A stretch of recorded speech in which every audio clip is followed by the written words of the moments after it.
Hello, friends, and welcome to episode 132 of Discourse in Magic with David Parr. Now, this was a super cool episode, and I'm sure you noticed by looking at the length of it, it is a little bit longer than usual, and that's because we got into it. We really started discussing performance and theory and everything related to that. It was a super valuable episode, one of those that remind us why we created this podcast in the first place. So I hope that you really love this episode, and if you do, we'll make a deal with me. If you do, go and follow us on Instagram because we're going to be sharing some really, really cool stuff and cool clips and moments from this episode and from other episodes. And if you don't like it, then you don't have to follow us or go unfollow us or whatever you want. I don't care. Anyways, here it is, episode 132 of Discourse in Magic with David Parr.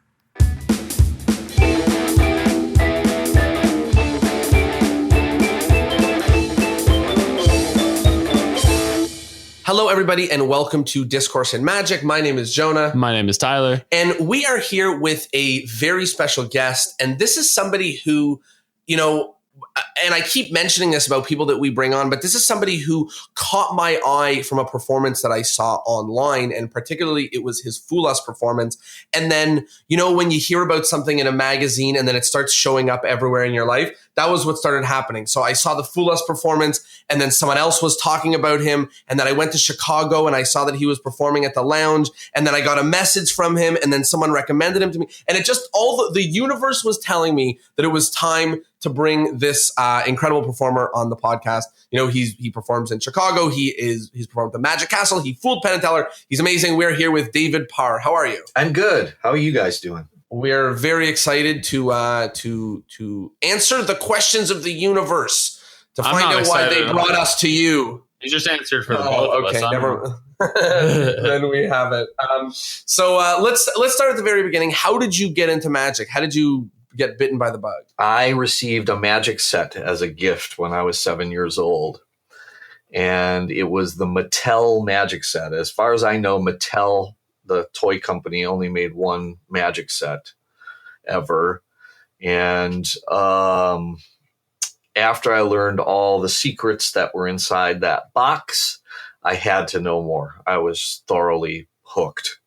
And so I started going to the library and taking out books on the subject of magic. And then I discovered that there was a magic shop about 20 miles distant from the house where I grew up. And so I asked my parents to take me there. And after that, trips to the magic shop became a regular event.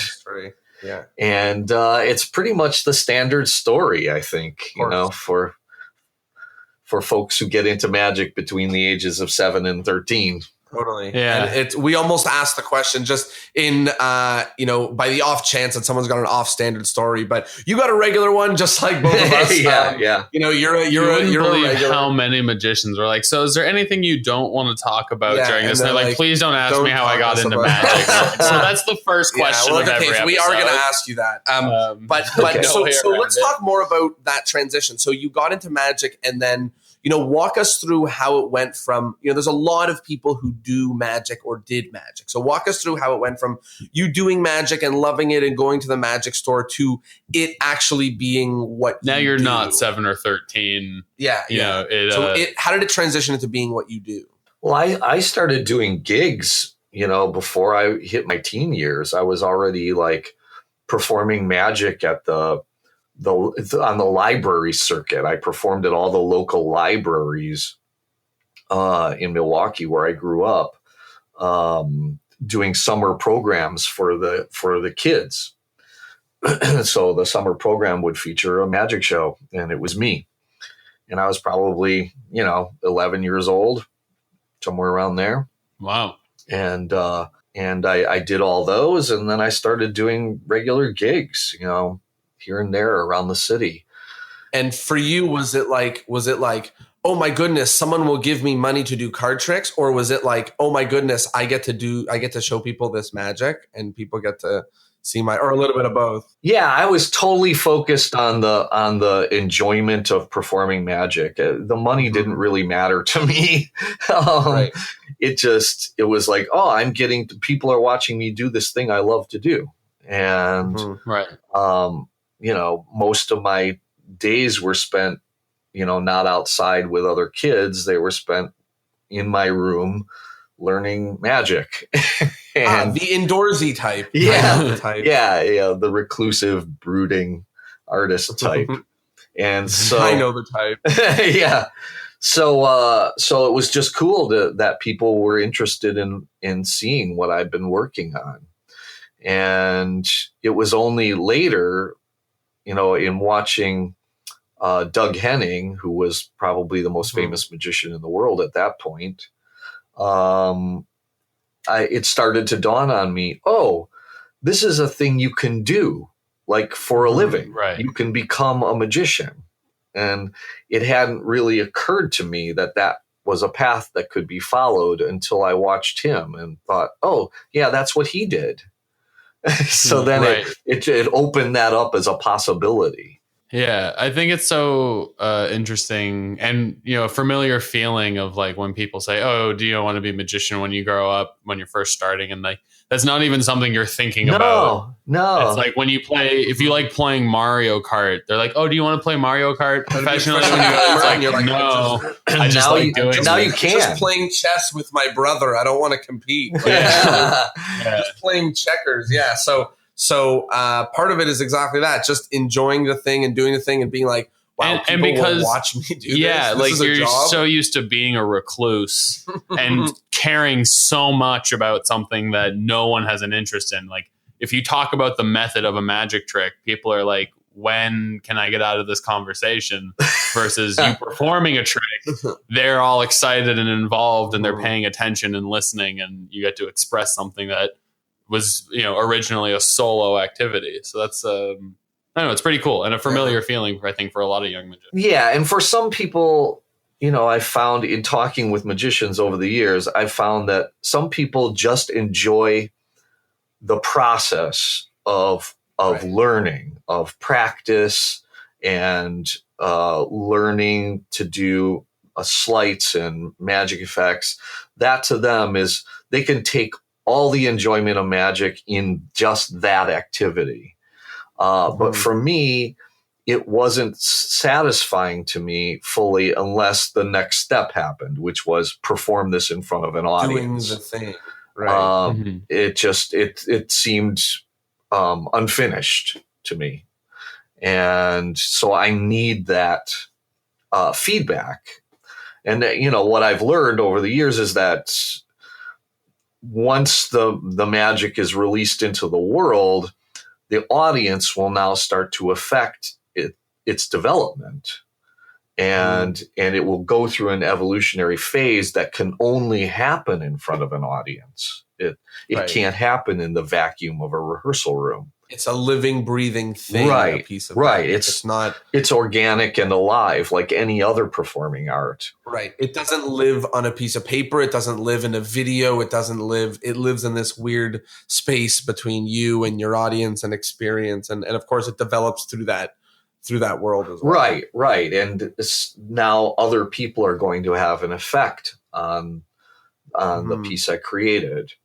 And that's very, very important. It's something I can't accomplish by myself. They say that in terms of personality and the way that you are and things like that, they say that you are at the average of the 5 people you spend most time with. And I think that is another way to think about it for performers is, you are part of you is part of the average of the people that are in your audience, right? Are you performing for high class events? Are you performing for children? There's a little piece of you that's them, right? And there's a little piece of your magic that's them, because otherwise those people wouldn't want you, right? You have to resonate with those people in some world. So what you're saying makes a lot of sense, right? You are a little bit of your audience. Right. The value of live theater is that it's of the moment.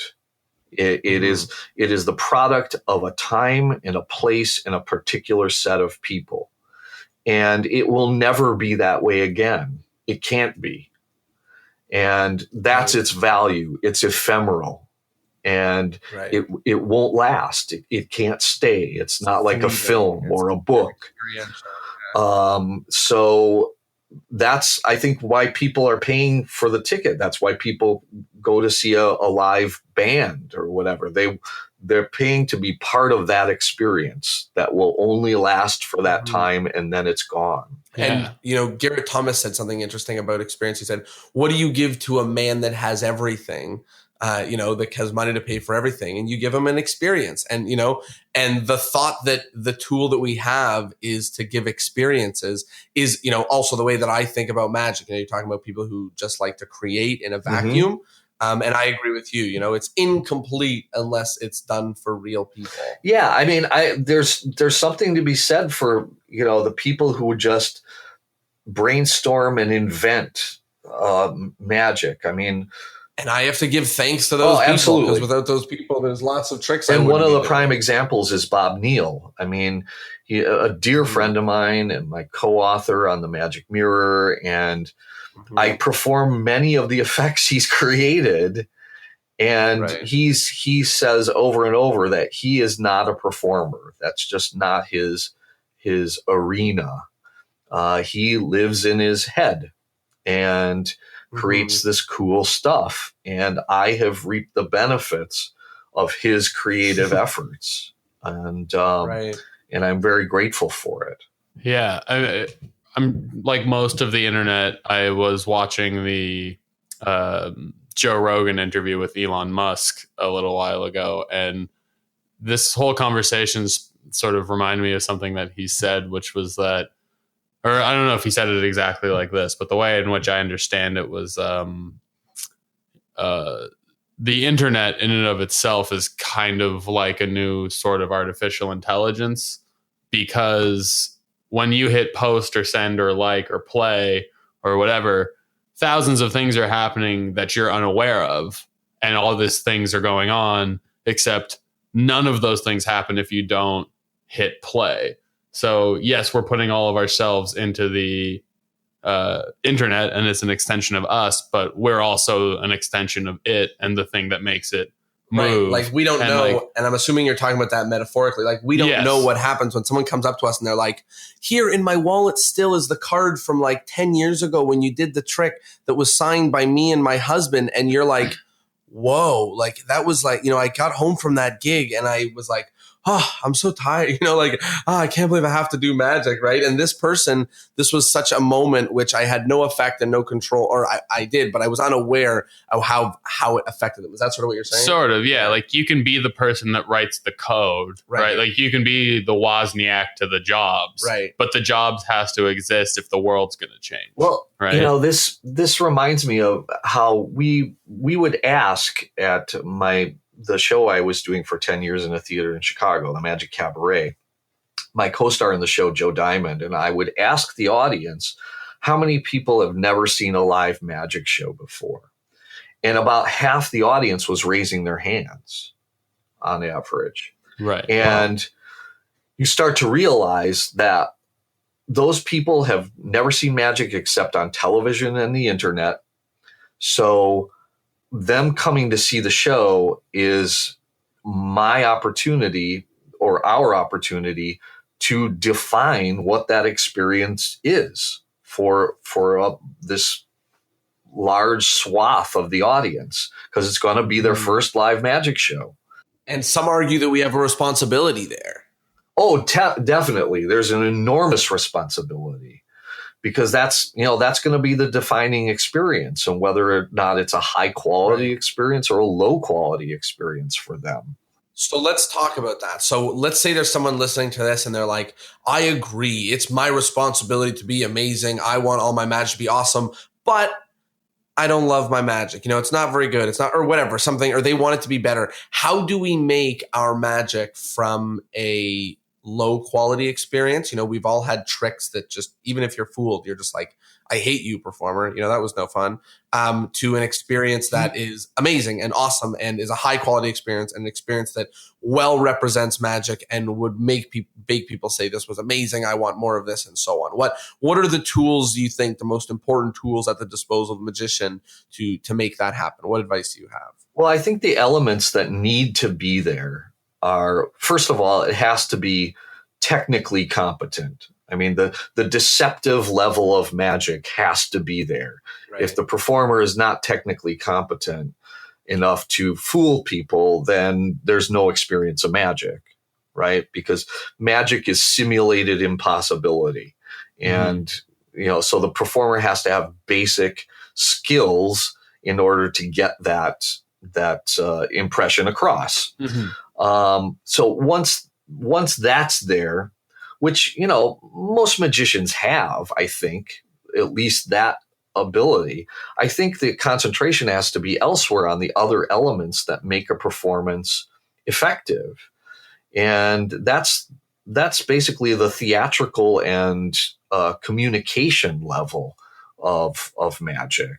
So I almost want to stop you because you said something there that I want to highlight, and I also want to ask you a little bit about. So the thing that you said there, which is one of the best descriptions that I've ever come across, is that magic is simulated impossibility. That's a really strong description of it. And then what you said afterwards was about, that's the basis, is simulated impossibility. And then they have to add stuff to it to make it entertaining or worth watching or whatever the case may be. So I just want to stop you on the path. Can you talk a little bit about that definition, and then sort of like now and then into like what else it means, what else we have to do? Because we all know we can cover a card with our hand and now it's a different card. And we've simulated impossibility, like you just said. So people can do it. So I love that description because it really boils it down to as little as it humanly is. Well, that was my goal. I co-wrote a book with Bob Neal, The Magic Mirror, that was basically about defining what magic is and then tracing its development from prehistory to the present day. Cool. And in doing that, Bob, whose main experience is as an academic, came up with this rather convoluted, by his own admission, definition of what magic is, and then over the course of the book, we analyzed how it functions, what its purpose is, and how it functions. And he had this long, convoluted definition of what magic is. And I just thought to myself, okay, I see where Bob is coming from here, and this all makes sense. But I need to come up with a definition that works for me.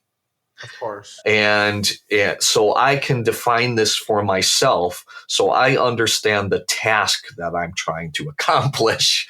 And for me, it was like I have to boil this down to as few components as possible to make this task manageable. Mm-hmm. So I thought about it for a long time, and I felt like, okay, I think I can boil it down to this. Magic is simulated impossibility. We're taking the things we can do, the things that are possible, and making them look as if they are impossible.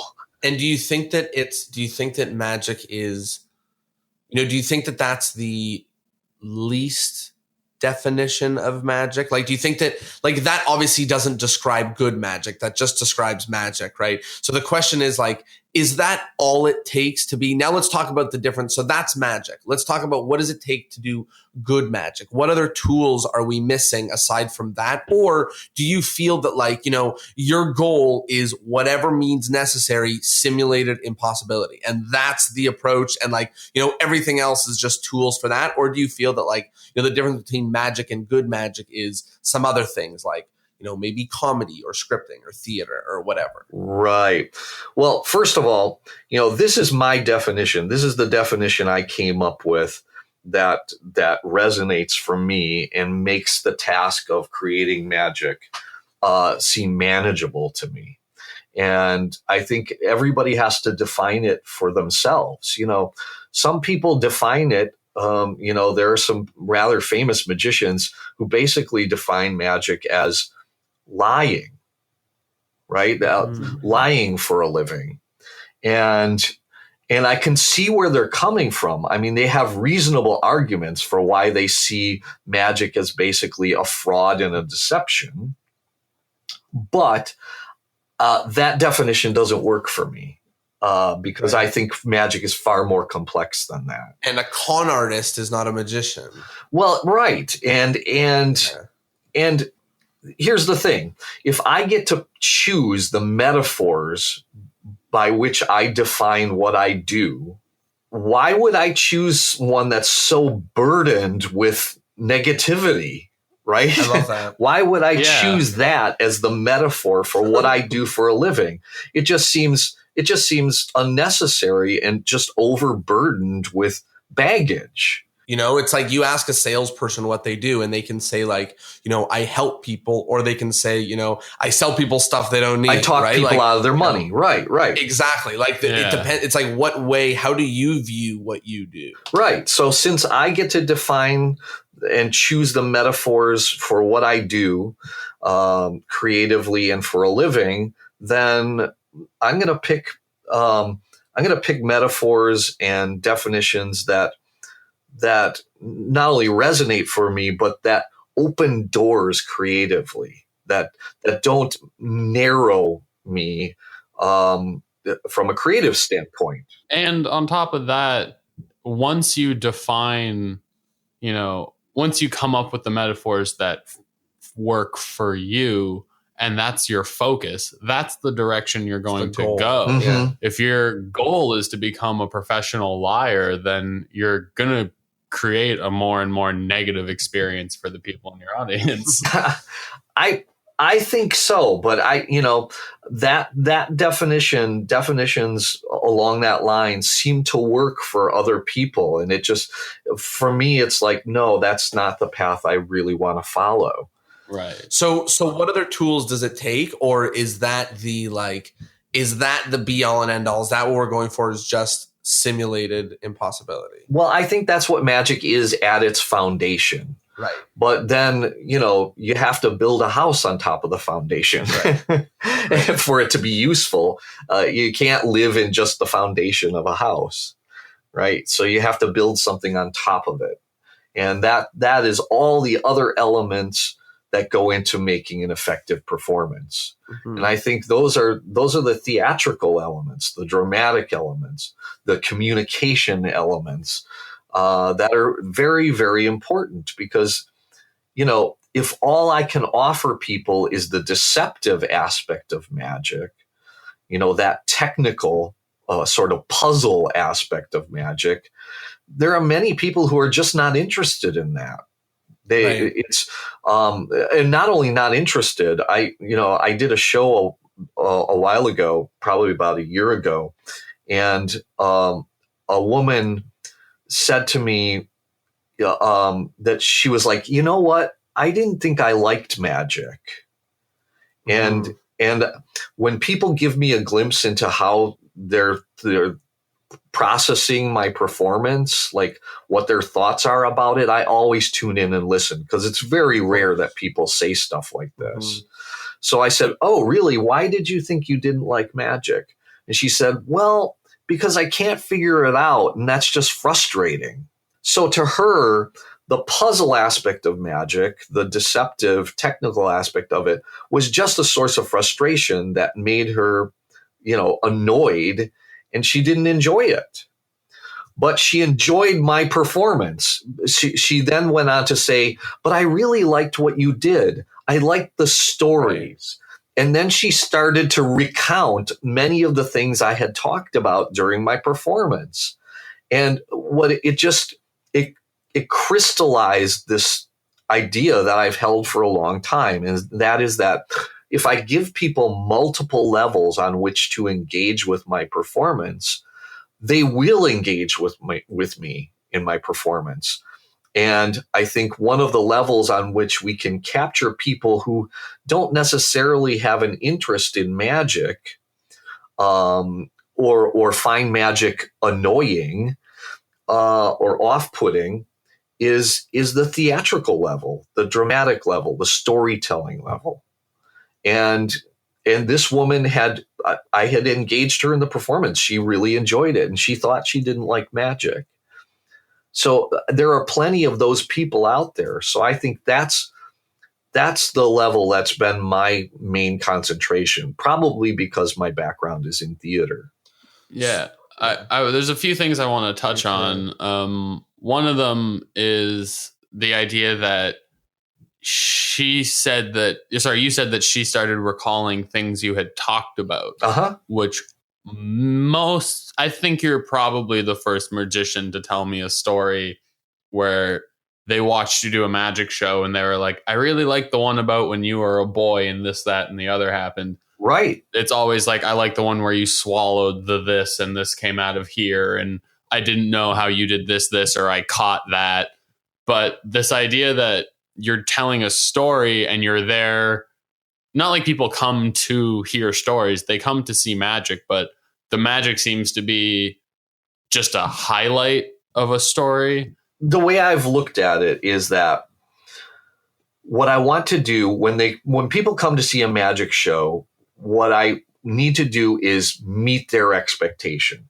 Okay. I need to fulfill that expectation that what they're going to experience is magic, that simulated impossibility, and the feeling of awe and wonder that comes from it. I think that's ultimately what they're paying for the ticket for, is to experience that feeling of mystery, of not knowing. Okay, but once I've fulfilled that expectation, I think my task is to exceed it by adding other elements in that go toward making the performance memorable and engaging to them. And this is one of the things I can build on top of that foundation to create a memorable experience for those people in my audience.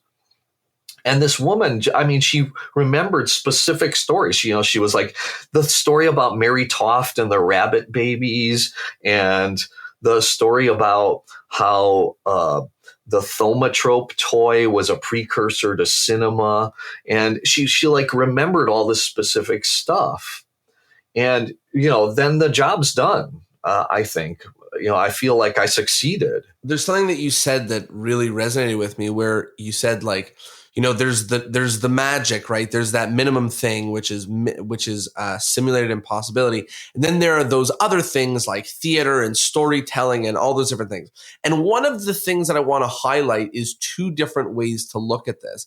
And one is that we need a rich experience, an experience that is more than just the fooling, to make it enjoyable and fun and whatever. And that's one thing to think about. And that, to make that experience rich, it's not just fooling and storytelling. It's not just fooling and it's everything. It's a recipe. And that's one way to think about it. And the other thing that I want to highlight about it is that the world is filled with different people. And if you've done magic long enough, you'll know that someone leaves the show, and no matter how much you talked about your pet dog, the flu that he had, whatever, when you do your card trick, he's going to say to you, I have no idea how the card got behind the window, because that's what he's interested in. And the woman who's interested in storytelling or animals and stuff, she's going to say, oh my gosh, that story of your dog was amazing. And the guy that's interested in a comedy is going to compliment you on how quickly you interacted with the person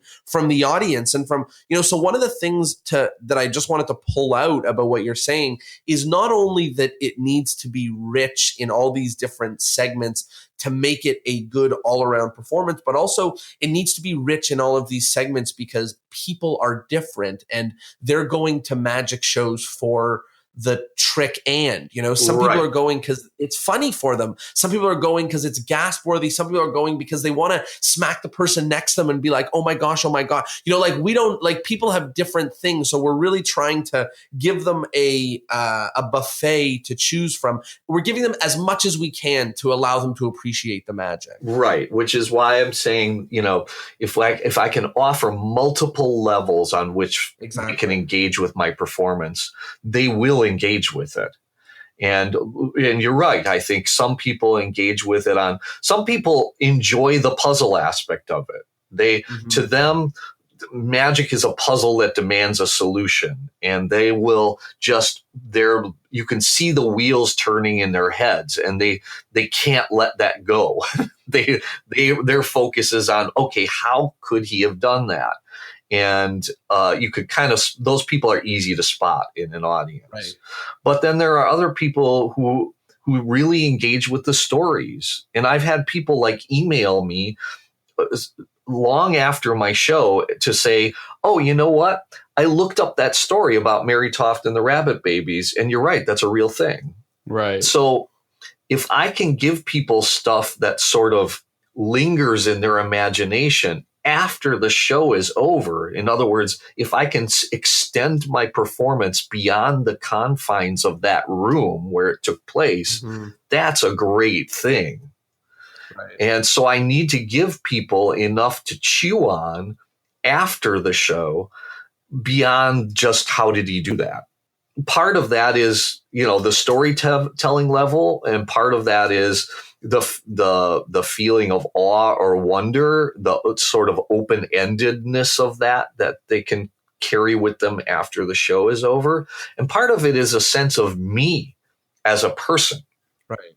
Like if my audience, by the time they leave the theater, doesn't have a sense of who I am as a person, not just as a performer, but as a person, then I haven't really completed my task. By the end of my show, the audience should have a good working idea of who I am. Like, what are my interests and obsessions? A bit of information about my childhood, my past, the kinds of things we might talk about if we had a one-on-one conversation. Right. Yeah, all those things. They should have that strong impression of me as a person. And because, we engage with people, we don't engage, we engage with things, but for us, for human beings, human contact, human interaction is a necessary thing. It's necessary for our souls.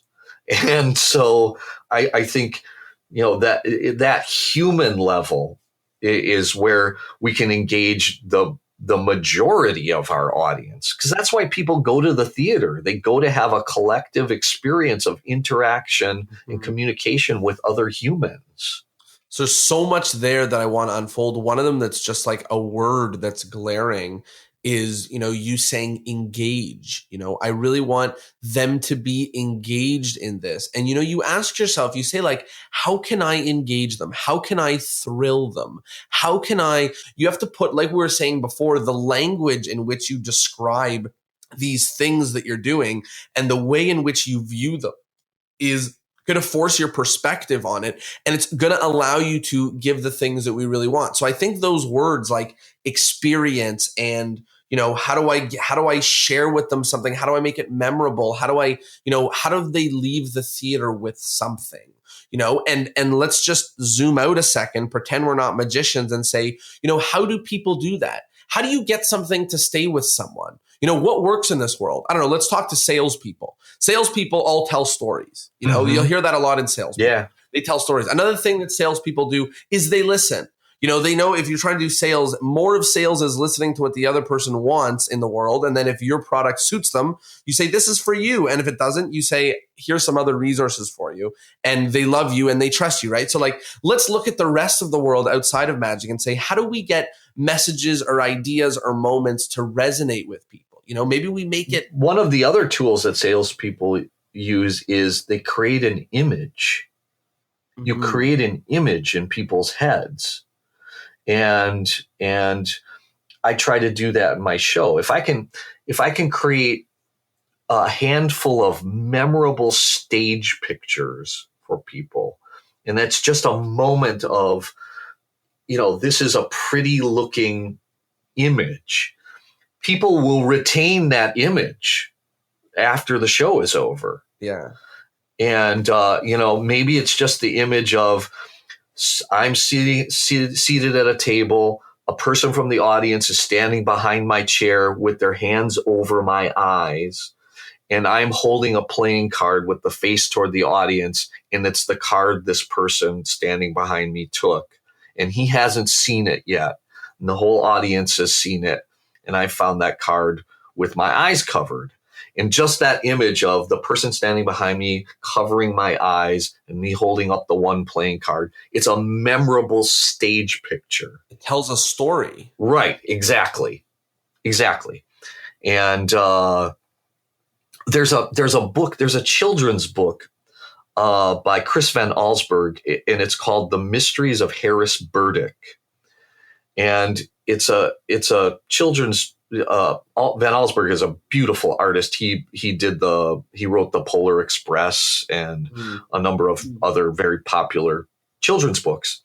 And this particular book, in the introduction, he creates this fictional scenario in which he's visited one day by an artist who wants to publish a book, and he has a portfolio with these drawings in it, and then he leaves, and his name is Harris Burdick, and he leaves and he forgets the portfolio. And thereafter he can't find this person in the world. This guy just vanishes, and he can't contact him. So all he's left with are these drawings, and it's a drawing that has a caption underneath it. And it's for a book. And so he says, well, I'm just going to share these with you, and you can come up with your own stories. Wow. So each page has a beautiful drawing and a caption underneath it. And then you're left to your mind to just take off and create the story from it. And that's the power of that. That's the power of creating a memorable stage picture, because you're absolutely right. That picture will tell a story, and it's a story that then they will leave my performance and try to share with others. They will convey it to other people who weren't there. And that's the goal. Wow. That's the goal. That's my performance extending beyond the confines of the room in which it took place. There's two things I want to ask. The first is, I guess, more of something that I just noticed. And I want to know if it's more intentional or if it just sort of happens to be the way in which you present. But based on the performances that I've seen you do online, you seem to have used storytelling to just completely solve the issue of magic being very procedural and boring and obvious, because almost every other magician will say, now you put the card back, and now I rip the thing, and now it's not ripped. Whereas you almost don't even bring up the fact that you're doing a magic trick. Right. You're just doing a magic trick while the story is happening. So is that something that was more intentional, or like, is there a purpose for that? Is there a moment in which you were like, aha, this is the change I need to make? Well, theater, if you look at the other performing arts that are, related to magic, theater or even film, there are procedural aspects in a plot, in a narrative. Mm-hmm. Look at any of Alfred Hitchcock's movies, and it's like he needs to get you from here to there. And there's a procedure that goes along that way so that the audience can follow that plot line. And magic is the same way. And so what Alfred Hitchcock is using along that plot line is, he's creating memorable images. He's using clear language to get you there. He's involving you in a story to get you from one point to the next. And these are all devices I can use. I mean, narrative is a very powerful tool because human beings are programmed to respond to narrative. Stories are how we understand the world around us. Our memories are stories that we tell ourselves and then convey to other people. What we know as history is a story that's passed down from one person to another. Mm-hmm. And so it's very difficult for a human being to avoid becoming engaged in a narrative. It's just, it's how our brains work.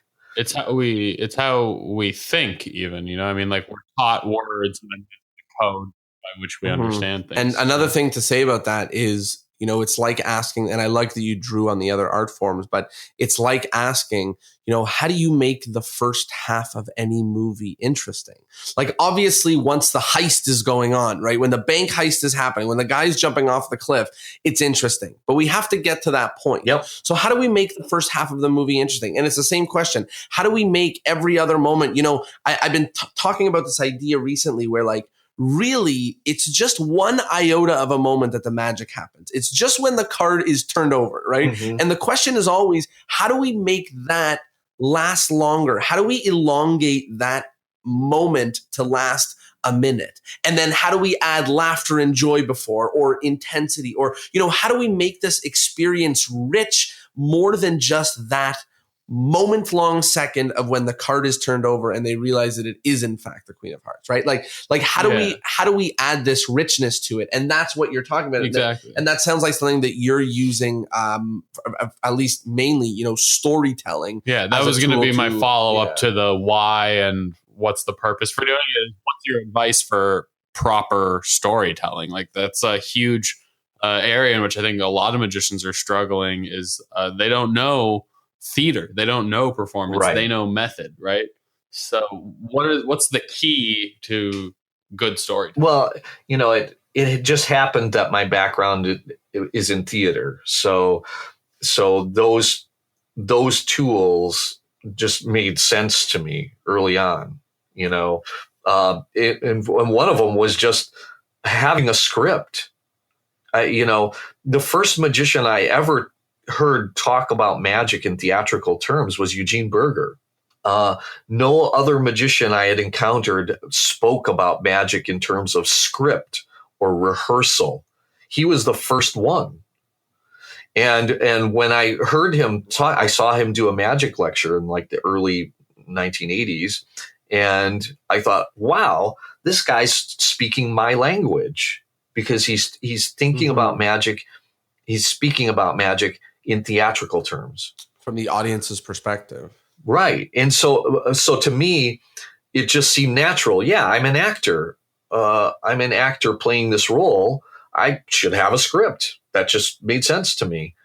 And, so magicians who don't necessarily have a background in theater, it might take a little more convincing to get them to the point where they realize, oh yeah, I should have a script for this instead of winging it.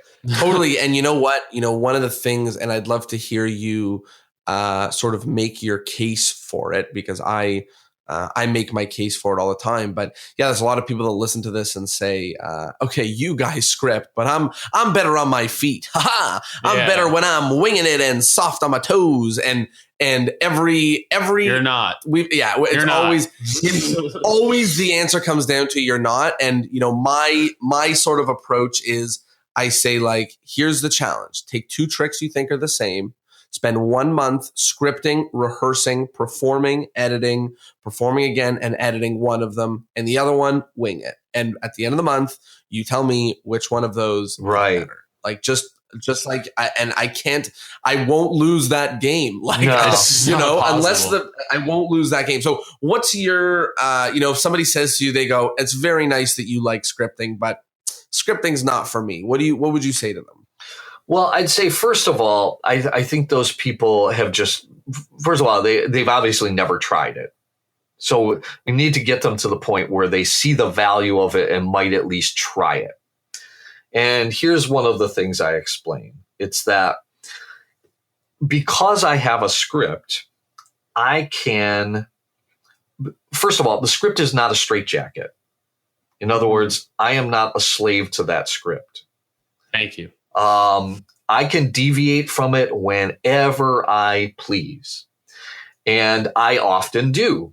Somebody in the audience says something funny or interesting. I get that person to repeat it, and then we go with it. And we follow that tangent and until it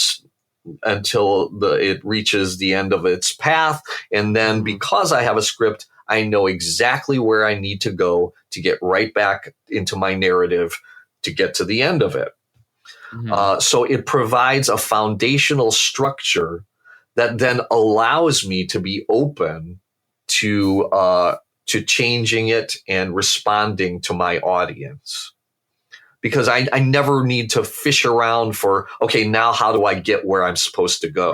Right. I know where I'm supposed to go. That's the big. That's like, it's like saying, I already know like at least a passing grade for this test. I don't need to study. Right. It's like, you might as well just study, take the notes. It doesn't matter that you can get by without it.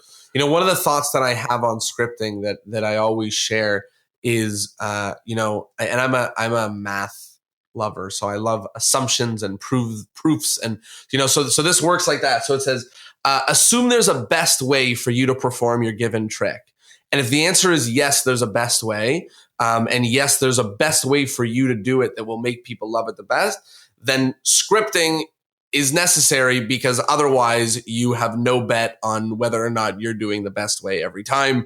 You're just you're going to do one of the ways, but you're definitely not going to do the one that you think is the best. Right. You're just stabbing around in the dark. Exactly. Yeah. And there's no way you'll find the best. And sometimes, you hit something good, but that's when you write that thing down. Right. Right. Exactly. And that's the other thing I try to convey to them that's a very valuable. And that is that I can track my progress. Mm-hmm. So when someone in the audience says something that's funny and we get to explore an interesting path, I go home and I add that to my script. Like we said at the beginning, it's a living, breathing thing. It's not lost to the ages, right? Which was what would happen if I just tried to remember it. And an example of this is I was performing Dinner with the Borgias, and I'm tapping poison, like a powdered, supposedly poison, into a poison ring. I'm filling it up with poison powder from this bottle. And I finish up and I close the ring, and a guy in the front row says to the people sitting next to him, "Now it's a party." And everyone around him laughed. And I repeated it so the folks in the back could hear what he said. That got a laugh. And then I went home and I added that to my script. Right. So now after I finish tapping poison in the poison ring, I close the poison ring and I say, "Now it's a party." And it's a nice little laugh line that blows off a little tension. Right. And there are hundreds of examples of this in my work, where it was somebody in the audience said something, or I made a sudden inspiration struck while I was on stage and I added something to the script. And if I didn't have a script to go home and add it to, it probably would have been forgotten. Like we said, your script and your trick and your performance is a living, breathing thing, right? So it'll change, it'll grow. And one of the things that is always in the scripting debate and conversation is, I always mention that people misconstrued the difference between having a script and how you create your script. And people always envision that when someone says you need to script, what they're saying is go to a cabin in the woods and make some tea and sit with the tea and a piece of paper and write what you do. And then that's what you say. And if you find a good joke, add it. And then people go and they're like, why would I script? And, I say, the necessity to script has nothing to do with how you build it. I build my script by not having script for dozens of performances until I sit down and I go, that one tickled me the best. And then I write my script because I'm remembering some of the moments and I'm going, oh, that would be it. And that's my square one, right? So different people have different square ones. So my question to you is, how do you put together a script? How does that part of creating a trick work through your being? Well, this is one of the things I offer, one of the ideas I offer to people who seem a little resistant to the idea of scripting their material. And that is, I think most of those people they don't know a place to start. Mm-hmm. They're intimidated by the process. And it's basically the terror of the blank page. right? Of staring at the blank page and now going, okay, I need to write a script, then nothing is happening. No first sentence is good Yeah, enough. No title is good enough. I just had a very interesting thought. A lot of people, when they say I don't script, I do it off the cusp. Them feeling like a magician is magic in itself for them, because most of the people who aren't taking the time to script probably don't identify as magicians. Magic is something that they do, right? So they haven't taken it seriously, and then all of a sudden you're doing card tricks because your friends pressured you or whatever, and people are reacting in a way that makes you feel super cool, and you're like, oh, I am a magician. I'm great already. This is fantastic. Just like I thought. But then when you're like, okay, now write your script, they're like, oh, I'm not a magician. I'm not committed to this whole idea of blah, blah, blah. You know what I mean? No. So the place to start that I offer to these people is just turn on the voice memo thing on app on your phone, put that in your pocket, and go to do your show. Then when you get home, transcribe exactly what you said, type it into your computer for one of the pieces in your show, and just start there. There's the place to start. Totally. Make that your script. Just transcribe precisely what you said. And by precisely, I mean everything, including and everything. Put it right there on the page. Now, I think when people see it there in black and white, then it's so much easier to edit out all the things that are unclear, all the uhs and ums, all that stuff. Like verbal tics, words that you repeat too often, like all that stuff, because it's right there in black and white. You can see it, right? And then it becomes easy to, solve those problems. And, there's some stuff that I do that I just don't think it would, like Dinner with the Borgias. It's too complex to just do off the cuff.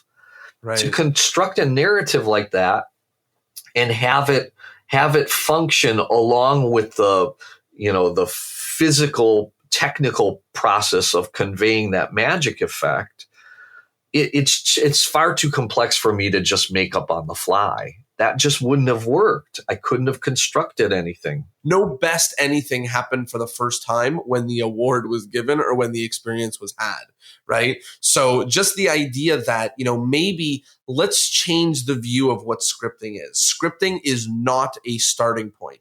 Scripting is an editing tool. Right. Sure. So let's say that come up with your trick however you want, come up with the method, come up with the lines, come up with the premise, everything however you want. But in the process from good to great, that thing has to go down on paper so that you can see it like that. Because like that, it's illuminated to you in an entirely different way. Right. And and then you discover what works for you. If, like you said, I mean, some people function better by just going out and doing the thing without the written script at first, and then learning from that experience and then going home and typing it out. And, some people function best having an outline, just an outline of the points they need to convey, and then go out and do it and learn from that experience, then go home and script it out fully. Now, I've developed the skill of being able to just type out a script in my voice right into the computer. And that's pretty much the script I'm going to use on stage. It's already in my voice, and I can hear it in my head and I can picture it. And that's just, that's a skill that I've developed over time by doing this over and over. Yeah. And let me just interject and tell the world, that's not an easy skill. And like anything in this world, that's a skill that needs to be really practiced over time. It's just like magic. It just requires practice. I've been doing magic all my life, and that skill I do not have. So for me, it's this different procedure. It's this procedure of, I come up with it in person, and then I do a lot of what you were talking about where, it's me alone in my room performing it with my recording. And then, I do 4 recordings because I just think the 4th is better than the first always. And then I take the 4th one and I transcribe that because it has all my good ideas in it. And then, and like, obviously if I had the skills that you're talking about where I could sit and be like, I am me on stage and write out something that really looks a lot like what it would be, that's an incredible set of skills, but that's one that I'm working on, right? And that I need to continue practicing, and that I need to get better and better at so that I can develop magic more smoothly. Not all magic requires a spoken narrative. I mean, sometimes the magic effect itself is a narrative. And then my task is to back off, shut up, and get out of the way of the effect so that the audience can appreciate the narrative. Because, there are some effects where if I go blah, blah, blah at people while the effect is happening, I'm putting an obstacle in the way of their experience of mystery. Right. And I don't want what I'm saying to be an obstacle, right? Mm-hmm. So there are some magic effects where there was one, the broken and restored thread, the Hindu thread, mm-hmm. which has been in my repertoire for ages and ages. There was a point where I wrote this elaborative narrative for it.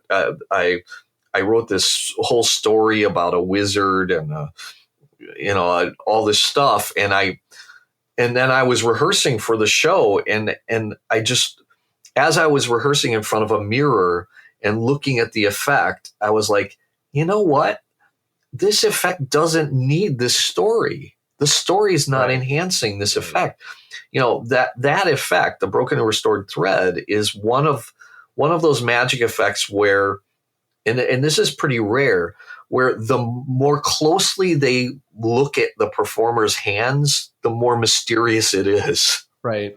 And it's one of those effects that becomes, the mystery of it intensifies the closer they're watching. Yeah.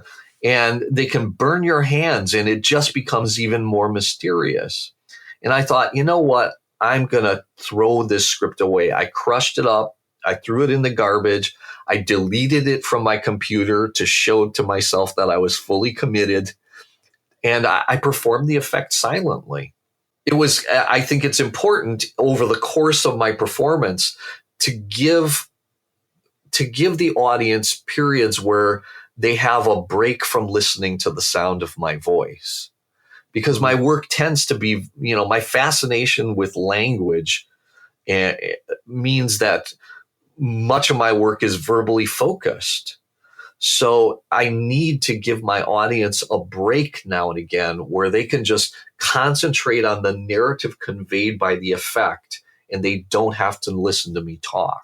Totally. And also, the richness of an experience of a show is not seeing the same thing over and over and over again. Right. So, that has its fit as well. One of the things that I wanted to highlight as one of the last few topics, but I want to talk about Fool Us in a moment. But one of the things that I wanted to highlight, which it seems like through almost only the other words we've spoken about, but is a concept that seems to be sort of reading between the lines here. But one of the concepts that I'm seeing is this idea of like, as much as necessary, but no more. Right. So like we're talking about how many words should be in your script, right? As many as necessary to convey the thought and no more, how much of the editing, how much, and that's always even a good approach in nearly every art form. Yeah. And there's some that I'm wrong, but when you're looking at your writing, if you're doing copywriting or you're writing an essay, you look down and you're like, which of these words, which of these sentences just does not need to be here, right? Yeah. You're making a poster and you want it to look clean, and you're like,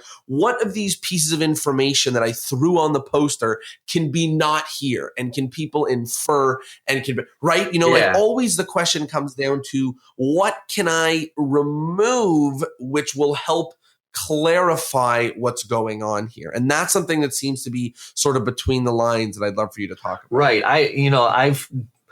I've reached the difficult realization with some of my scripts and some of my work that pieces of it were not making it better. They were just making it longer. Right. And I have that in so much. Right. And at that point, you have to be ruthless with the blue pencil and cut it. And sometimes that's difficult. I always say I have a good 30 minutes or a tight 5 minutes. Right. Yeah. And that's a tough thing to do. But man, that's a great skill to have, to be able to take the scalpel to what you created and cut away the fat from it. And sort of like we said about, being a live beast, a show or a performance, this whole thing is a journey and a process. So I'll just give you one window into what it would look like, which is you write 4 tricks for your new show, and then you do them all 100 times, and then you're adding all these lines and moments, and then you sit down for a week and you cut it down, and your 40-minute show just became 10 minutes, but now it's 10 minutes of hard-hitting material, and now you got to write 4 more tricks for your show, right? And you keep sort of doing that over and over again until it's all tight and it's all good. Yeah. And that's why it takes people 8 years or 10 years to have a great show, because each trick needs the flight time. Each trick needs you to add jokes and lines and thoughts and moments and ideas to them to then be taken away, right? How many days of filming actors and and directors need to be on set for moments and shots that don't even almost make the cut? Yeah. Right. Yeah. And we need to think about that, is how many hours I'm going to put into a trick that I'm creating, that is original and unique, and I'm writing my own script and it's my own method. How many hours going into that trick for me to go ahead and not do that trick?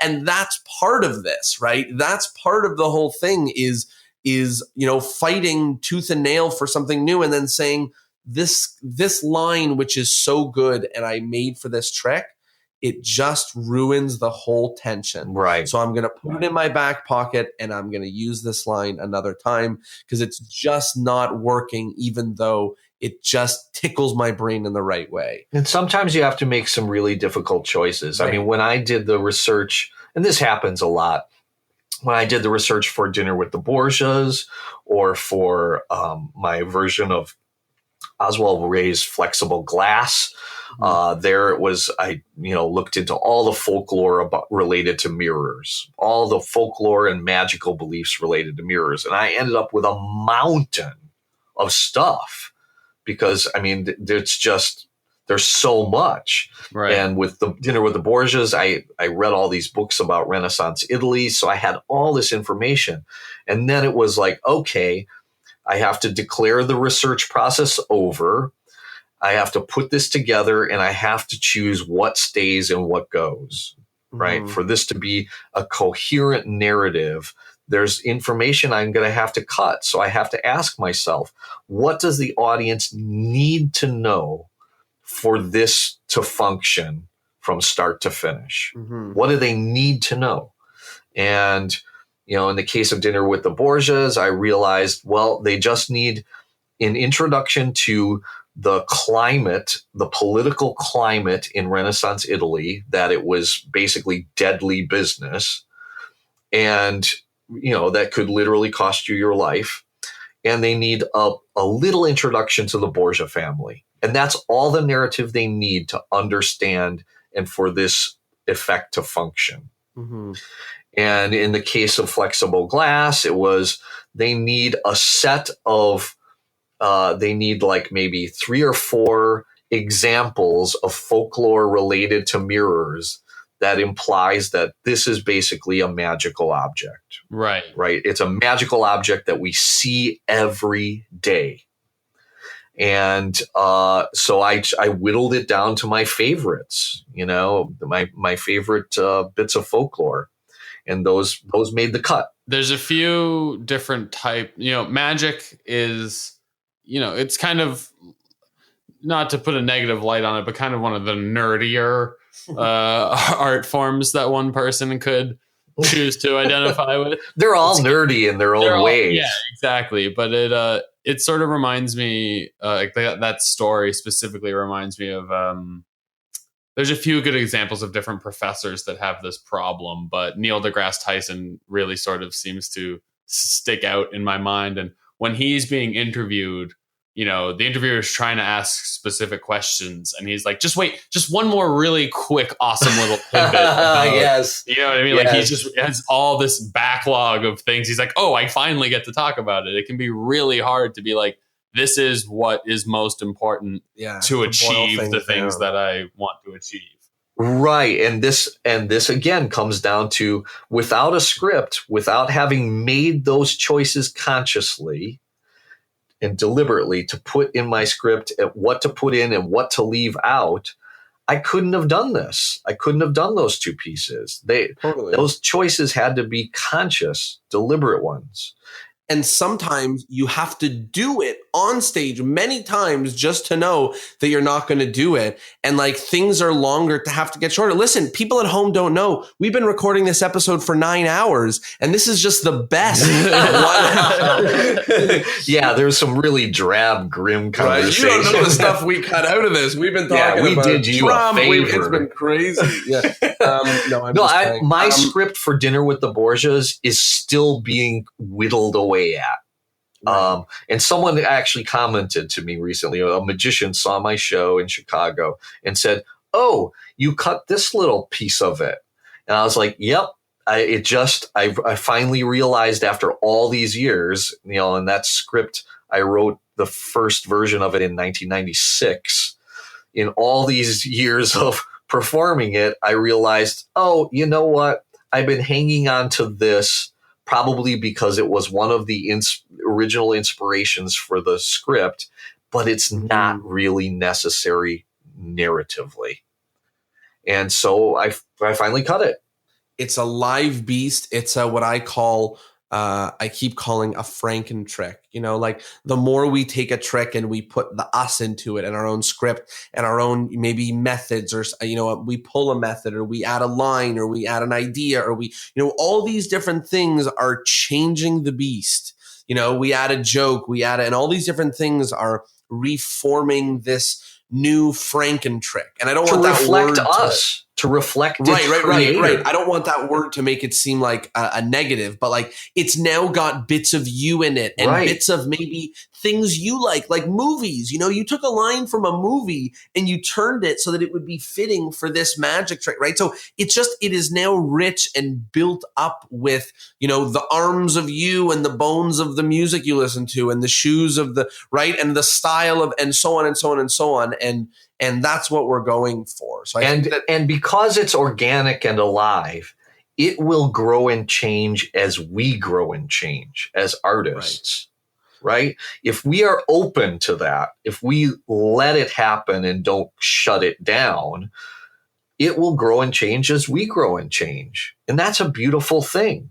And that's what this study and endless work is for, just to talk about that growing and changing. While we were talking at the beginning of the episode, you mentioned something about, the audience wanting to resonate with you as a person. And you're obviously not the first person to mention that. But even when you said it, I thought to myself, I'm like, damn, that's one thing that's really missing from my magic right now. And sometimes you just need 27 different people to yell at you about the same thing over and over again for it to finally get through your thick skull, right? Right. And but I'm bringing that up to say this endless study and this, whatever you're doing, reading books or listening to podcasts or talking to magicians or whatever, this endless study, this being knocked over the head by, this information over and over again, is what's going to reformat and rebuild and be the tools that we sculpt out our tricks with. And it's what's going to add the legs and the arms and the torso of this Franken trick, and then this performance and this show and what everything becomes.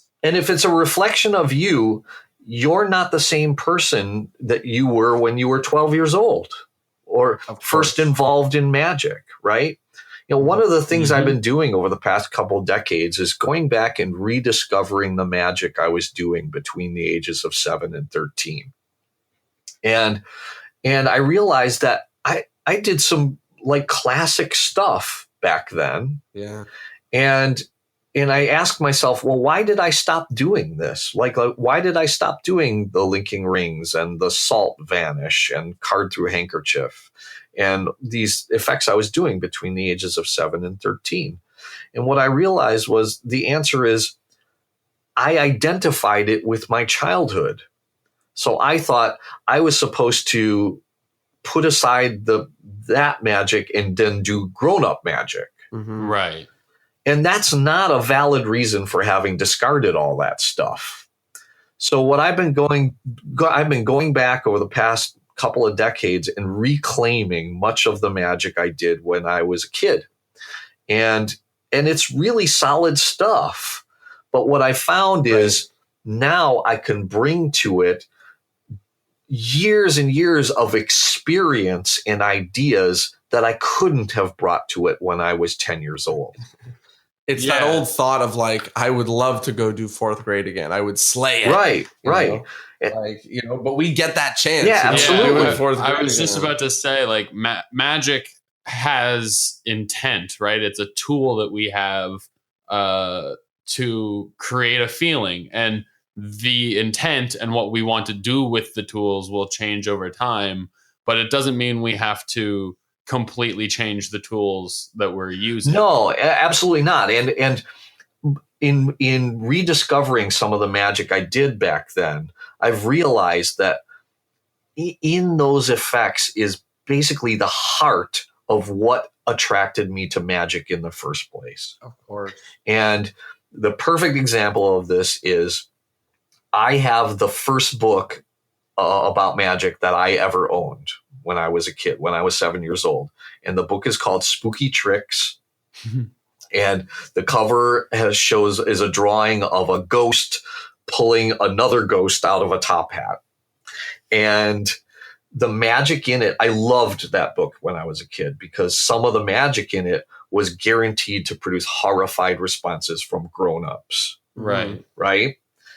And one of the things in it was the old, like, the finger in the cardboard box. Like, you open the little cardboard box and then hidden among the cotton in there is what looks like a severed finger, and it's your finger, right? Right. And I remember doing that when I was a kid, like freaking out the kids in the neighborhood with the apparently severed finger in the box. And, you know, I would apply like a wash of blue watercolor paint to my to my finger to make it look more dead. Right. And, you know, that was my little touch I added to it. But that was in Spooky Tricks. And there were a number of other effects in there that were like guaranteed to produce horrified responses from grownups. And so in going back and looking at that book, I can see what attracted me to magic in the first place, that spark. Mm-hmm. And that initial spark was tied up with my fascination with monster movies and horror comics and the TV show Kolchak the Night Stalker and all that stuff that was really important to me as a kid. And that stuff is still represented in my magic. And I still do some of the material that was in Spooky Tricks. It's still in my show. Wow. And I think that's really important because it conveys the heart of what brought me to magic in the first place. And that's that spooky feeling. I love that. There's one other thing that I want to talk about. And by the way, I would just mention, you know, like, people, I've heard this said outside of magic, but they say, like, do you want to know what you're going to grow up to love and do and have a part of? Look at what you did when you were 10, 11, 12, 13, and 14. You know, like, yes. I'm sometimes asked to give advice to beginners in magic. They're like, you know, how do I start to create my own material? How do I develop my own creative voice in this art form? And one of the pieces of advice I give them is make a list of the things that are important to you. If they're quite young, I'll say that, you know, make a list of the things that are important to you, the things you feel passionately about, right? If they're a little older, I'll say, think back to when you were around 10 years old. What were the things that were really important to you? Things that mattered to you? And my list would include Kolchak the Night Stalker, monster movies, Spider-Man comics, Sherlock Holmes, anything written by Ray Bradbury, and and my list would go on. And I said, now look at that list and try to find common threads running through. Right? What connects all these things besides your interest in them? Is there a common theme? Right? And you'll probably discover that there is a common theme. And I was like, and try to understand what made these things, what elements in these things made them important to you. And I think in understanding that, it becomes much easier to understand yourself. And then that puts you on the path, one step further down the path of developing your creative voice. I love that. I think that's really good advice and just good ways for people to start taking the steps to, parse these bits and pieces together. The last question I want to ask you before we get to the wrap up, even though there's actually so much more in my brain to ask. I know. Well, I could talk about magic all day. This will be a 9-hour episode. The thing I did wanted to ask you is I'm willing to commit to it if you guys are. I've got food and water right here. You know what? Well, we'll push it a little bit longer. Maybe I'll ask you the other question I want to ask too, but we'll just start. I just want to, ask a little bit about the Fool Us, and I'll mention the lens in which I would like to hear you chat about it, which is, what's so cool about that show, obviously, is we get a richness of magic. We get to watch a ton of different magic regularly happen on a stage that's awesome, and it's so incredible. And, a few of the things that I would like to highlight is your performance was memorable, and that is difficult to do when you are for lack of a better way to explain it, white magician doing a card trick, right? That's not, there's no a parade of white dudes. White dudes doing card tricks. There's a lot of us. And, it's easy after listening to the conversation that we just had to hear some of the reasons why that's true. And I'll just vocalize some. One is that, we really see this image of you and Allison and a bell separating you and this sort of mirror going on so much so that someone could flash that in front of me for a second. And I would say, I remember that. And not only do I remember you, but I remember the whole trick and the whole story, right? And the whole experience and different things like that. The image is memorable. The fact that you were dressed maybe a little bit differently than another average white dude, number 7, and different things like that, different tools. And you did a trick that is, in magic, it's not the idea. Obviously the trick itself was fooling and different, but the idea of a do as I do trick, isn't something that is like, new to 2018, right? This is, so, there's a lot of things. What I'm trying to say is there's a lot of things like card tricks and it just being, it's a do as I do. And, all these different things that are almost batting against you. And then all these tools that you use to make it memorable, exceptional, fooling, and all of these different things that you have added to it to make it an amazing trick and to make it, obviously, I'm not just saying permissible, but exceptional, right? So let's talk about that. What is it that you added or put or how did you think about that trick, maybe in terms of television or fooling them, that allowed you to make something that's a card trick with a person to be so memorable and iconic maybe and representative? Well, first of all, thank you for all the kind things you just said. But that's a good example of an effect where the process, the procedure functions as a narrative. I don't talk through most of that piece because the process, which is basically a back and forth game, is the narrative. And it's interesting because I I had initially estimated my chances of fooling them at about 30%. And then I started showing that piece to my friends in magic. And I would just show it to various magicians. I'd perform it, and then I'd say, so what's your theory? How do you think I did it? Mm-hmm. And many of them responded by saying, oh, I got so caught up in the back and forth game of it, I forgot to look for signs of the method. Totally. And that happened enough where I thought, okay, I think I can bump up my chances of fooling them. I think I'm at 50% now. And it was just because that back and forth game was compelling enough that by the time you got through to the end and then started trying to reverse engineer it, it was too late. Too deep. Yeah. Yeah, it was too late. Let me just pull from that and say that if anybody at home needed a pat on the head or a reminder about how important the theatrics and the scripting and the moment and the trick is, literally listen to what you just said, which is they were fooled. And one of the strongest tools that was instrumental in their fooling was the excitingness and interestingness and compellingness of the presentation and the procedure itself.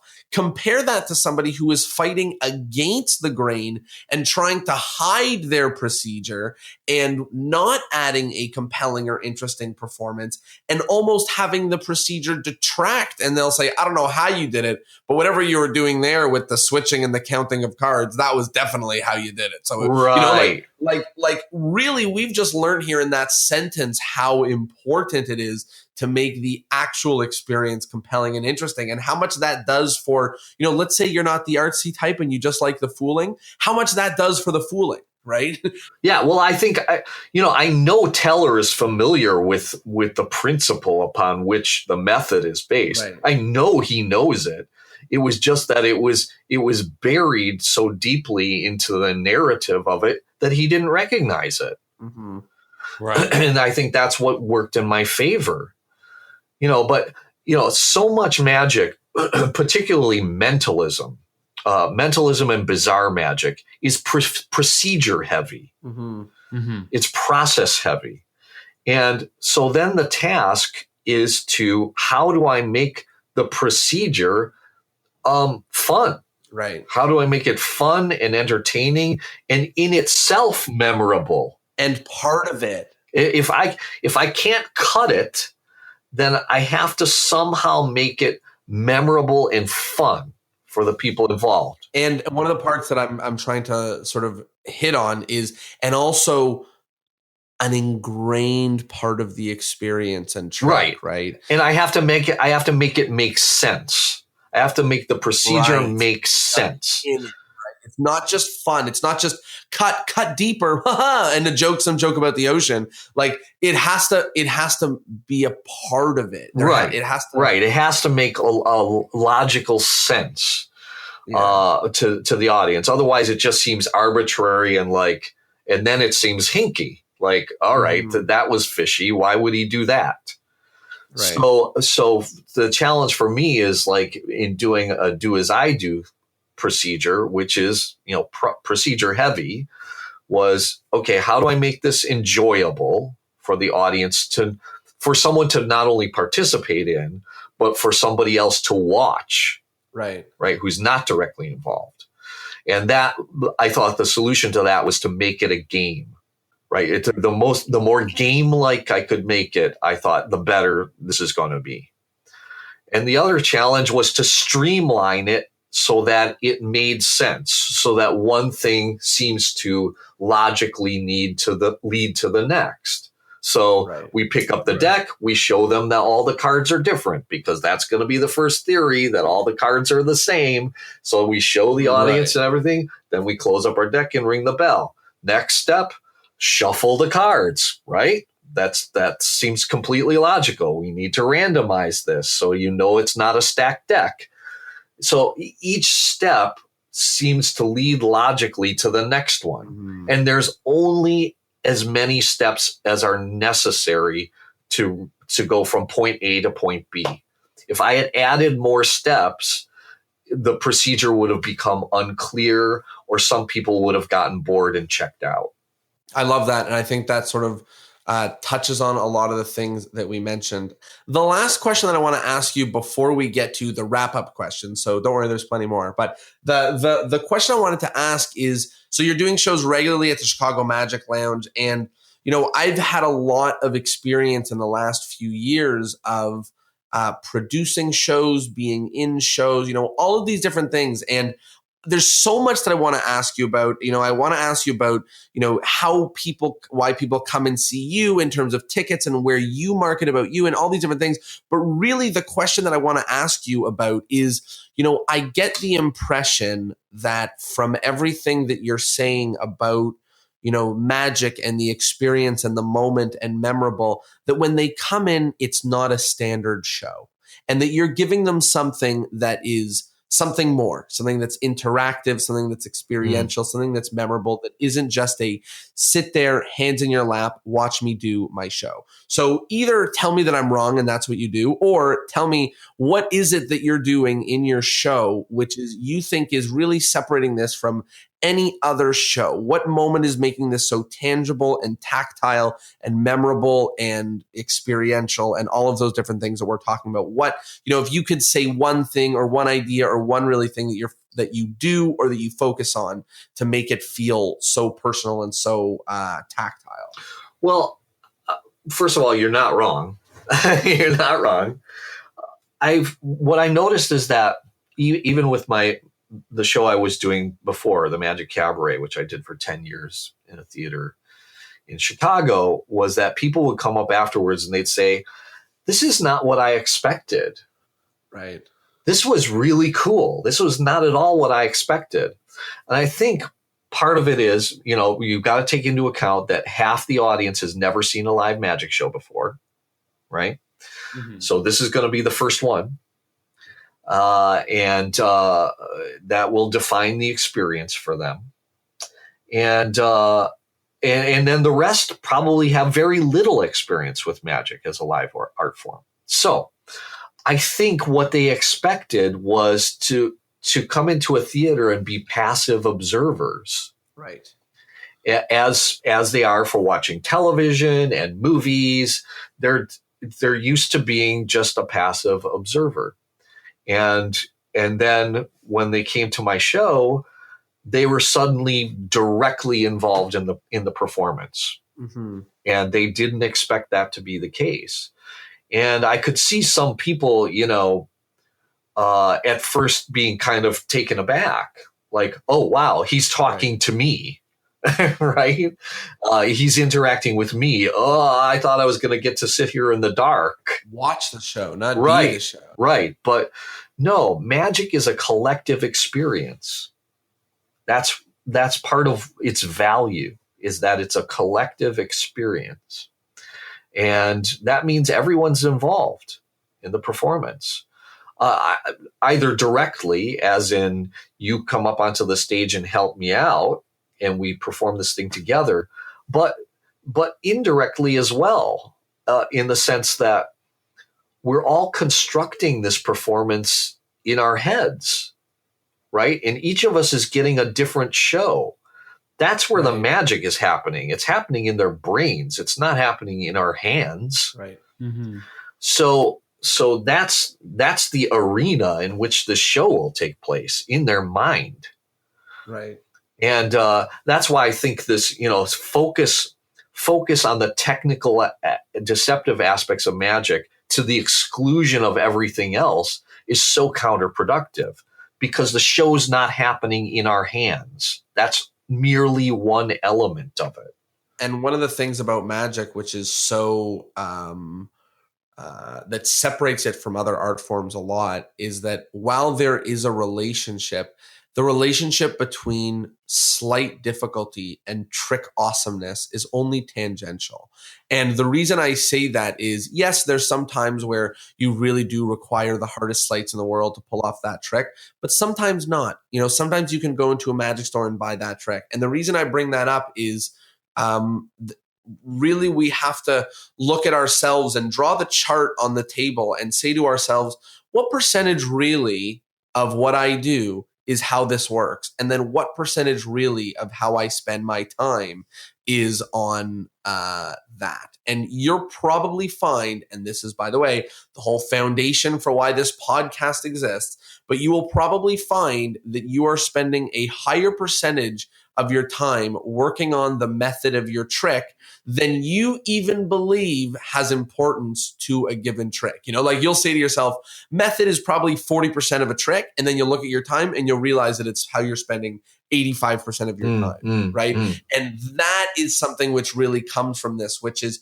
you draw the line. Do you think method is 30%? Do you think it's 50? Do you think it's 10? Do you think it's 90? Up to you. But the question is, are you giving it the time it deserves? Are you giving it too much time? Are you giving it too little time? And do the same thing for performance and storytelling and scripting and creating images on stage and all of these different things. Who I am as a person. Right.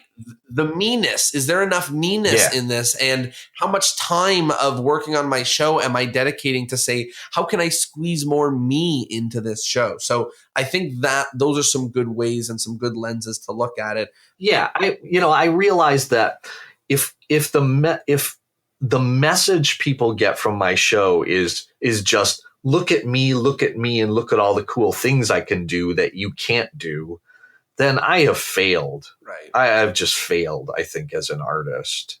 If that's the underlying message of my performance. Mm-hmm. I want the underlying message of my performance to be, look at us and the cool things that our minds do.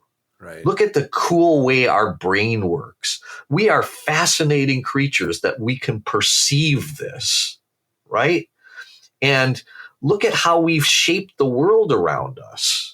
And we're not, the richness of the experience of experiencing magic and knowing that it's not real, that love of like, look at how our brains work.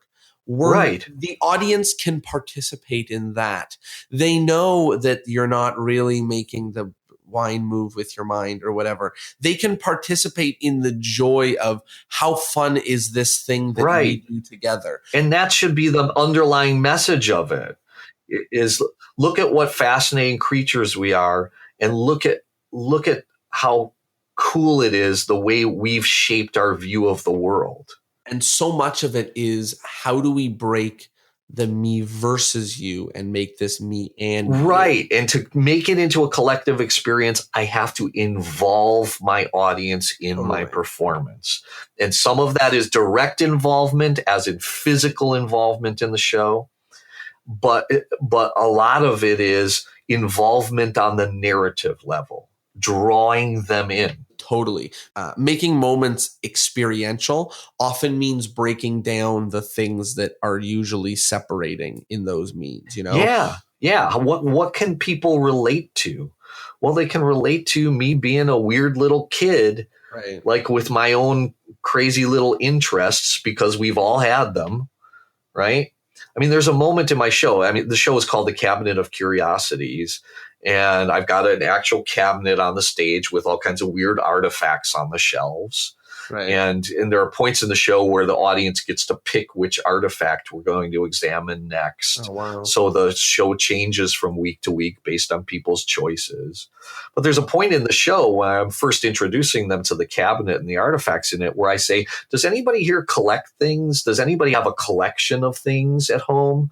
And meanwhile, I'm putting these numbered tags on some of the items in the cabinet that they're going to choose in a moment. Right. And I've gotten some really interesting answers to that question. Like, people do collect things, and people collect weird stuff. I mean, you're going to get some stuff that you expect, like comic books and vinyl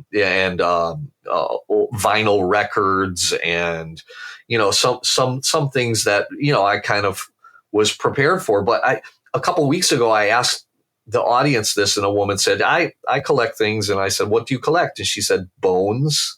So we got to delve into that with this woman, and it was fun. And now the audience is contributing to the performance. They're involved.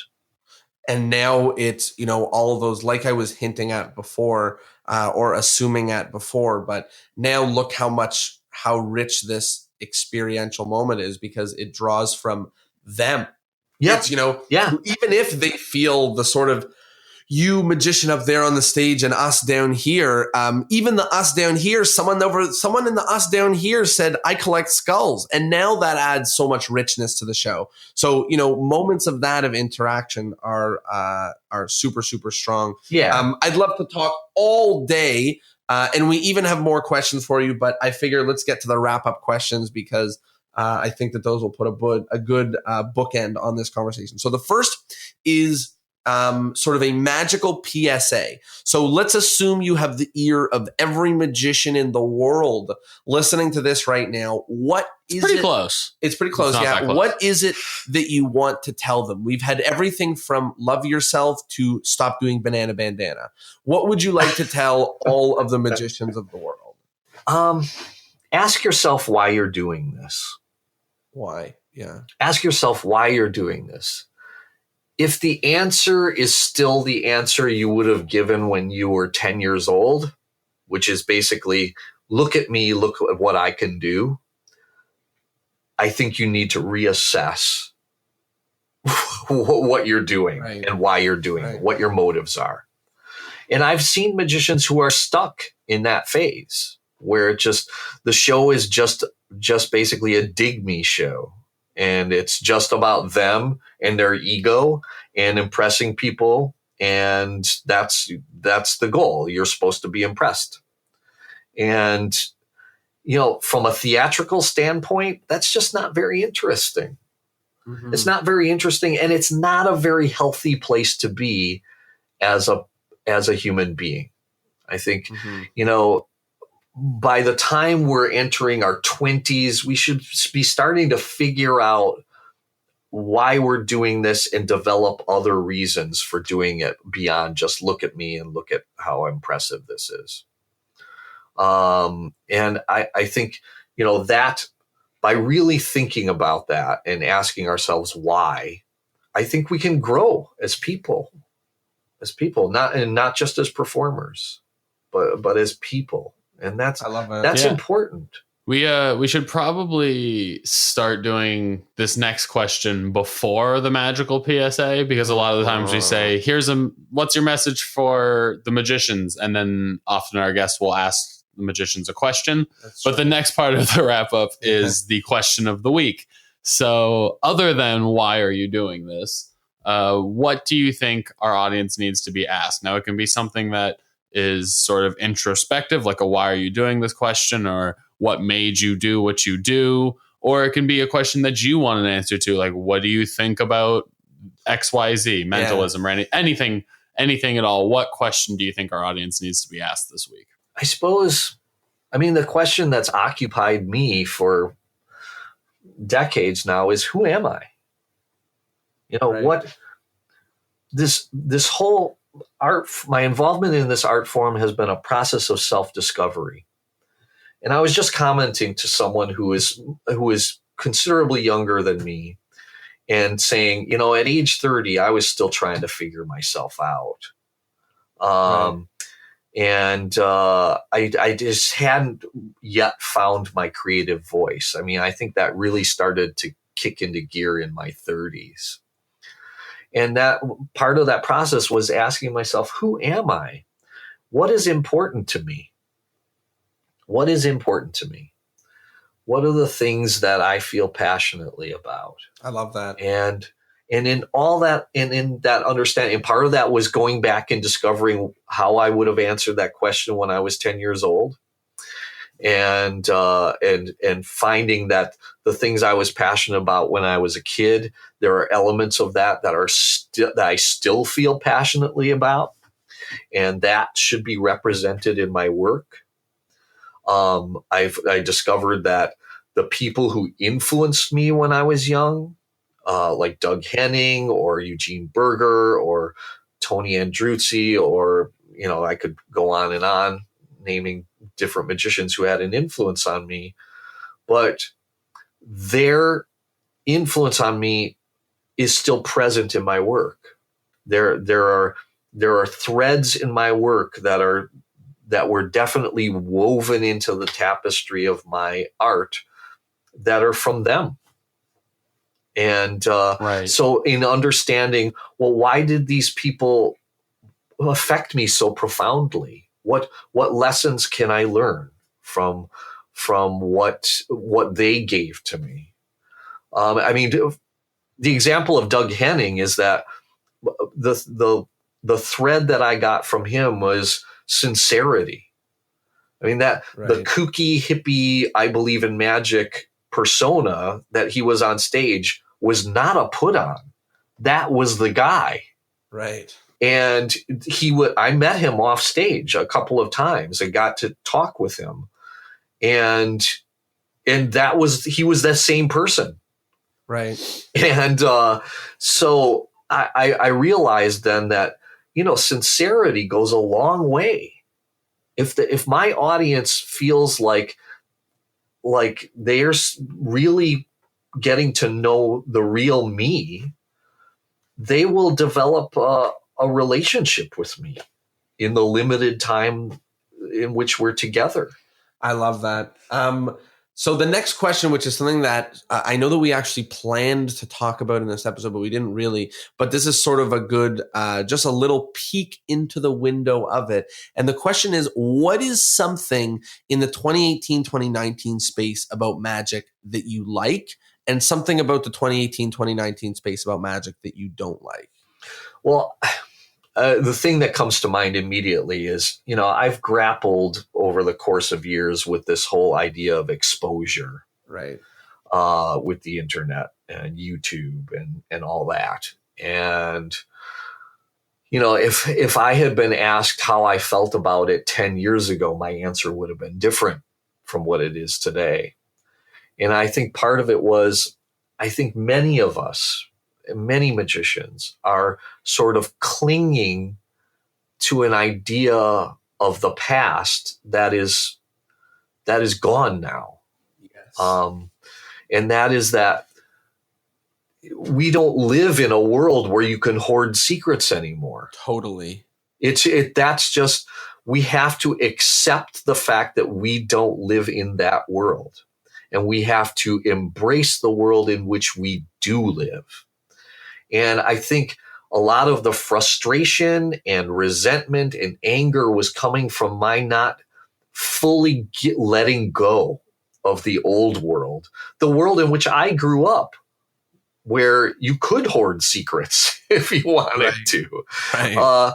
That world is gone now, the world of my childhood. And people, that haven't converted, that are sort of in the same era as you, they feel bad because they're like, look how hard I had to work to get a secret, and you guys are getting it for nothing. You don't appreciate it. And it's like, but that's how everyone learns everything. And I got it for nothing too. I didn't buy that first magic set. Right. And I went to the library and took out books for free to learn magic. It was just slightly harder.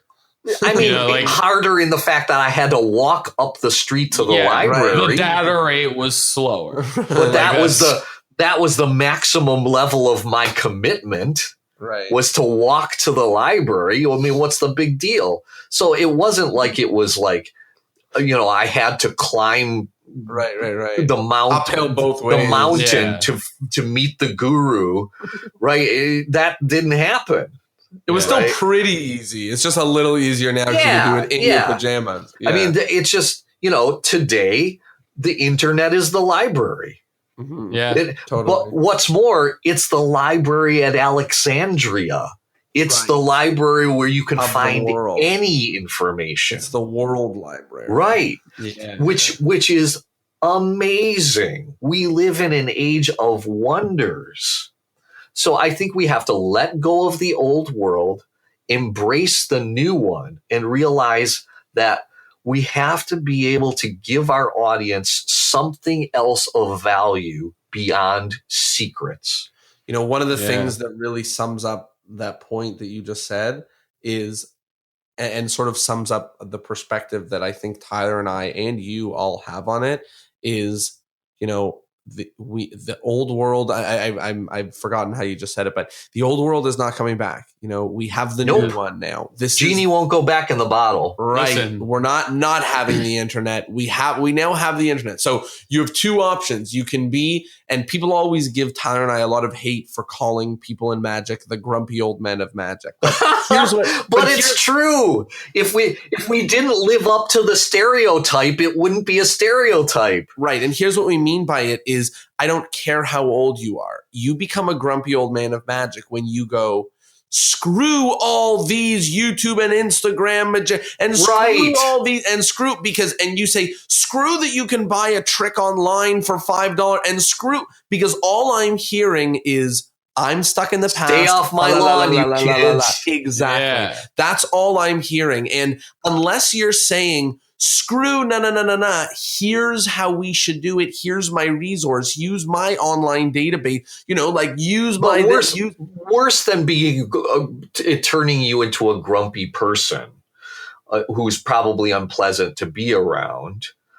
But worse than that is it's a denial of reality. It's a denial of the reality in which we live. So, just embrace the world we are in. Mm-hmm. Right? Yeah. The fact is anyone, and I had this realization suddenly, anyone with 5 minutes and Google can find working methods for every effect in my show. Right? Yeah. And some of those methods will be the method I'm using. Yeah. Many will not, but some will very well be. So now I have to just accept that that's a fact. That's a fact. So now, what can I give people beyond that? Well, I can give them a story. I can give them a human being to relate to. And that's part of what we were talking about in your Fool Us performance where now let's just hold hands and say that the value of one secret went down a notch or two. And now, we really have to have an experience where at the end when we say, how do you think I did it? They go, oh man, you know what? I wasn't even thinking about that. I was fooled, but, I was so caught up in the way that it was all happening and the experience of it that I wasn't even thinking about it. And now, I have no idea how you, right? That's what we're going for now. And, Google shouldn't even cross their mind. I've never gotten an email from somebody saying, you know what? Right after your show, I went on YouTube and I found out how you did such and such. I've never gotten a message like that. What I have gotten messages of are hey, I looked up the Fox sisters online and all that stuff is real. Right? That stuff you talked about during the show, I looked it up and it's a for real thing. Yeah. And, in every aspect of every field of study, anyone can learn it now. There's no barriers to all knowledge. It's just we're past right. It's just people aren't going to take the time, like you said, to go do that. Yeah, you have to find a way to make it. For most people, if I don't make it the main focus of my performance, how it was done is not that important to them. What's important to them is the experience they had of not knowing, the feeling it gave them. And like you said, that's what they're paying for. That's why they bought the ticket to the show. The last and final question, and by the way, that was an awesome take on it. It was very nice to sort of resonate on the idea of it's 2018 and next year is going to be 2019, not 2017. So, we're going forward, not backwards. The very last part of this podcast is what we call our take home point. That's a THP take home point. There's actually two more points after this. Whatever. Okay, but anyway, there are so many today. more. But the take home point is like this: we've been talking. Usually, I say for an hour, but straight up, we've been talking for 2 hours. This is probably the longest episode in Discourse in Magic history, but I think that it was all worth it. I could keep going even. But really what this question is about, this take-home point, is people have been listening for 2 hours. They've been walking their dog or washing their dishes, or, at this point they did multiple chores, not just one. Yeah. And we talked about a lot of different things. And they're only going to listen to this episode so many more times. So what's one thing, if we can sort of sum this up into a kernel, what's one thing that we can take from this, or that we, each of us, is taking from this conversation, discussion, that we can take with us in the future? So for me, I'll start. The part that really resonated with me, which is something that I almost felt like, almost proud of myself for reading in between the lines, was this idea of editing, this idea of like, the least as necessary, and saying, let's add all the parts that we think are awesome and then take away all the parts that, let's trim the fat. We're in this to make it as good as possible, but by adding as little as necessary. And with that, the richness of saying we need to add storytelling and scripting and all of these different stuff for two reasons. Reason number one is so the experience for any given person is rich. And reason number two is if you come in there just interested in the method, there's something for you. And if you go there just interested in the comedy, there's something for you. And if you're there just interested in my audience, and so on and so on and so on, there's something for you. So that was something that really, really stuck out to me. That one of the things that I loved about this episode was that there's something for everybody. The same way Jonas said your magic has to have something for everybody. I feel like this episode has a lot of stuff for people who are very far down the rabbit hole and people who are just peeking in. But the thing that I thought was an amazing take home point, which is tangential to editing, and it's something we've said time and time again, but it was really sort of a definitive statement that ended the argument in my mind, was you just saying your script is not a straitjacket. Writing it down cannot prevent you from being impromptu, better. Like the only thing it will do is take up time and mental effort. In no way can it detract. It can only either be neutral or add benefits. So yes, start scripting, start doing it now. And what about you, David? What would you say is like the one little gem that you want the audience to take home and remember from the episode today? Define what it is you want to accomplish. First of all, define magic. What is it? What is it to you? What do you hope that it is to your audience? Right? That's the task at hand. And then know yourself. Right? Know yourself, because that's how you're going to put yourself into your work. Totally. One of the things that's so apparent in your work and in your, you're working towards definitions and, the clarity and things like that. You're clearly not only an academic, but the thought that comes to mind is a teacher and somebody who expresses thoughts and aims for clarity. And that's a richness in what I'm seeing. And the thing that I see in a lot of your work and in what I've heard from you about how you're reaching these things is you need a goal that you're working towards. You need a lens to see your magic in. You need, all of these different things you need to start pushing it forward.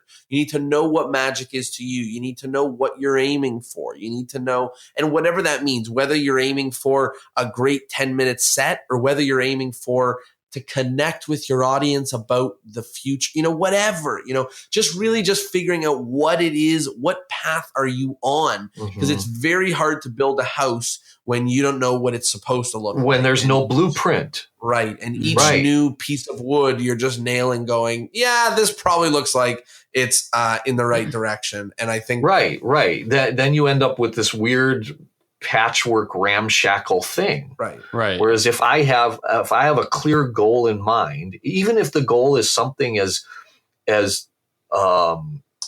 open or nebulous as I want to convey an experience of mystery to my audience. I want them to have that feeling of wonder and not knowing. Right. That's the experience I'm trying to convey to my audience. Even having just that goal in mind and nothing more specific is helpful. Yeah. Because it's how do I get there? You have intent. You know what right. How do I get there? How do I reach that goal? When do I need to step out of the way of it and let it happen organically? These things, if I don't have a goal in mind, I can't ask myself how to get there. Mm-hmm. The next, or I think this is pretty much I'll say it's the final section. There is technically one more after this, but we call it the endless chain of magicians. So to keep the podcast going on forever and ever, we have each guest suggest the name of another potential future guest. The only caveat is you have to be able to give us their contact information. You can't just say like Copperfield or, you know, some huge name that we have no way of getting to. So who do you know that we should know in the near future? Can I suggest two? You can suggest as many as you want. Okay. One is Christian Cagigal, who's a magician in San Francisco. Okay. I met Christian online through a bizarre discussion site, a bizarre magic discussion site I was in charge of. And then we've met in person, and I realized that there's a lot of overlap between our approaches to magic because his background is in theater as well.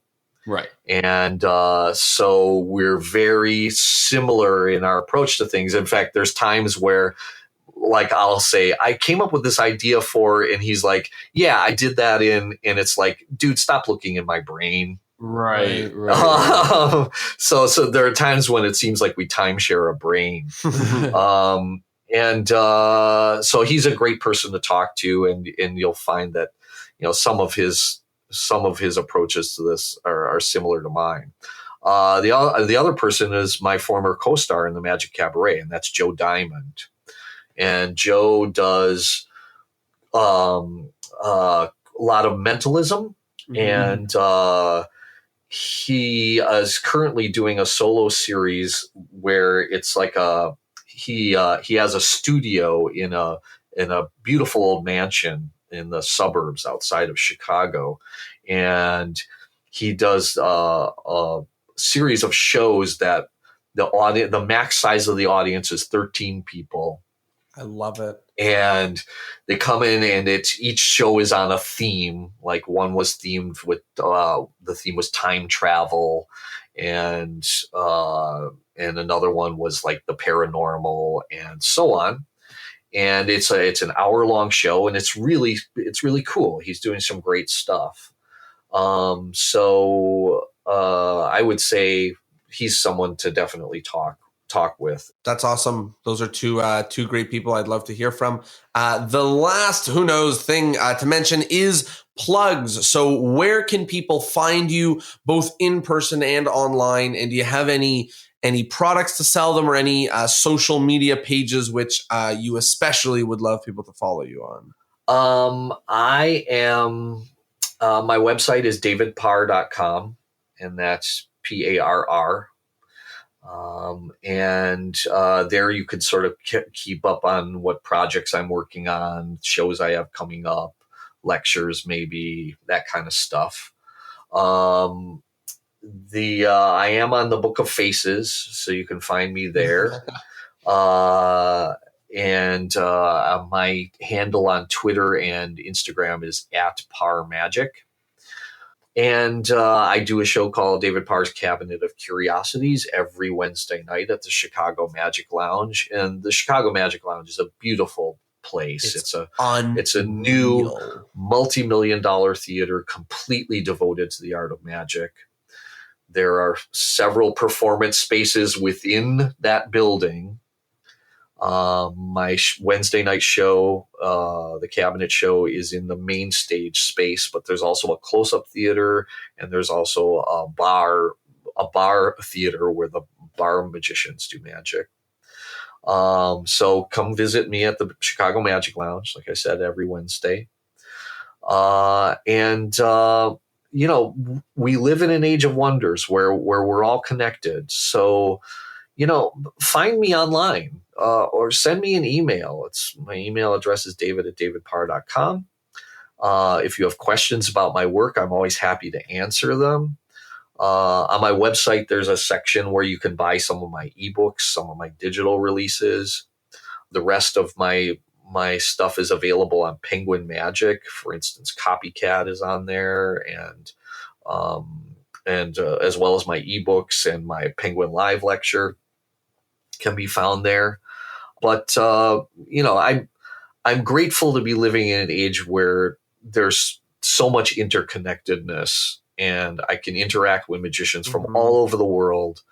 And so, you get in touch with me, and I'm happy to chat about magic and my work and all that stuff. And I will warn you that the Discourse in Magic listeners do very much love to do that, because we encourage them to, which is to follow up with our guests and talk to them about things that you're interested in that they know about. That's why we're having guests on. My ideal world is that someone's never heard of you and now they have, and now they go, that's the guy who's got the answers to my questions, or something along those lines.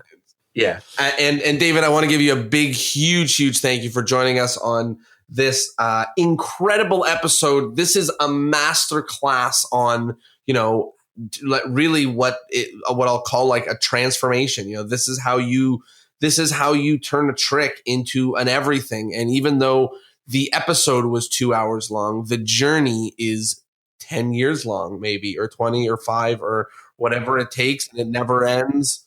And you just, all it takes is the first step. Like I said, just record a performance and transcribe it. Just start there. Right. Start wanting and start caring. So, David, big, huge thank you for joining us on the episode. It was fantastic to have you. I had a great time. I would do this anytime. Every day. Every day. Yeah, I really would. We know that's why we release them every week, because they're this much fun to do. And of course, with that, I want to thank the audience and everybody who listened in for 2 hours worth. You probably did this one in 2 sittings, but that's good. And that means there's much more richness for your ears. And hopefully, and this was what obviously that Dave just touched on, but hopefully you take some action, and at least one thing in this, in all 2 hours, make you say to yourself, you know what, I could do that. Or at the very least, I could try I'm that. going to do that now. Let's do that, and let's try that. Whatever so I hope it is. that you try something, and we will see everybody next Thursday. Take care, everyone. Thanks.